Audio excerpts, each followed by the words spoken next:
এই 16 থেকে 20 সেই সময় আমি রাজনীতিতে ছিলাম না, আমি ছিলাম সাংবাদিক। এবং ঘটনাচক্রে কয়লা কেলেঙ্কারির প্রথম খবর, লালার ডায়েরির খবর এই শ্রীমানই করেছিল। লাল ডায়েরি, লাল ডায়েরি, লাল ডায়েরি। লালার ডায়েরির প্রথম পাতা লাল ছিল কিনা জানি না, কিন্তু কয়েক হাজার পাতা যে ডায়েরির পাতা সংগ্রহিত হয়েছিল তার কয়েকশো পাতা আমার কাছেও আছে।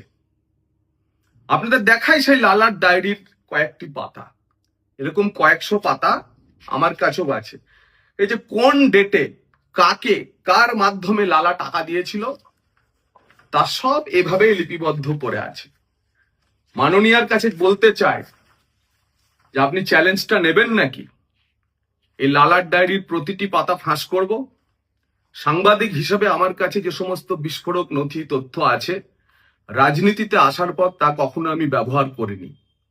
কিন্তু যে লক্ষণ রেখার কথা বলছেন সেই লক্ষণ রেখা আপনি অতিক্রম করে যাচ্ছেন। ফলে আমাকেও কিন্তু এবার আমার কাছে যা নথি আছে তা প্রকাশ করতে হবে, এবং তাতে আপনার মান সম্মান, আপনার দলের মান সম্মান, আপনার দলের নেতাদের মান সম্মান, আপনার পুরো সিস্টেমের মান সম্মান বাঁচবে কিনা জানি না, আমি তা করব। আরো একটা নথি আপনাদের দেখায়, প্রমাণ হয়ে যাবে না কি কি আছে, কি কি বেরোতে পারে। এই দেখুন, অনুপ মাঝি বা লালার কাণ্ডে প্রথম লালার যে মেইন অ্যাকিউজড, যিনি ওই পুরুলিয়ার ভামুরিয়া গ্রাম থেকে টাকা নিয়ে এসে কলকাতার আসল আসল জায়গাগুলিতে দক্ষিণ কলকাতায় পৌঁছে দিতেন, সেই গণেশ কুমার বাগারিয়া, তার ইন্টারোগেশন রিপোর্ট আজ প্রথম পাতাটি দেখালাম। যদি প্রয়োজন হয় প্রতিটি পাতা, প্রতিটি প্রশ্ন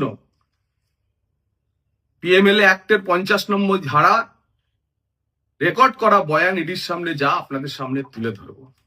আর একজন বামাপদ দে, তারও ইন্টারোগেশন রিপোর্ট আপনাদের দেখালাম। এই রিপোর্টগুলি যদি সামনে নিয়ে আসি, সম্মান থাকবে তো মাননীয়া? কোথাও একটা জিডি এন্ট্রি আছে আমার নামে? এফআইআর তো দূরের কথা, জিডি এন্ট্রি আছে? এই চক্রের কোন মানুষের কোন বয়ানে কোথাও আমার নাম উল্লেখ আছে? আপনি প্রকাশ্যে আনুন।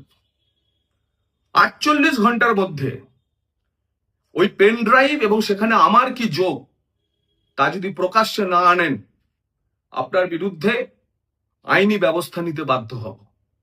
এবং আপনিও তৈরি থাকুন, যে জিনিস গত 10 বছরে কখনো প্রকাশ পায়নি, এবার ধীরে ধীরে সব তা প্রকাশ করে ছাড়বো।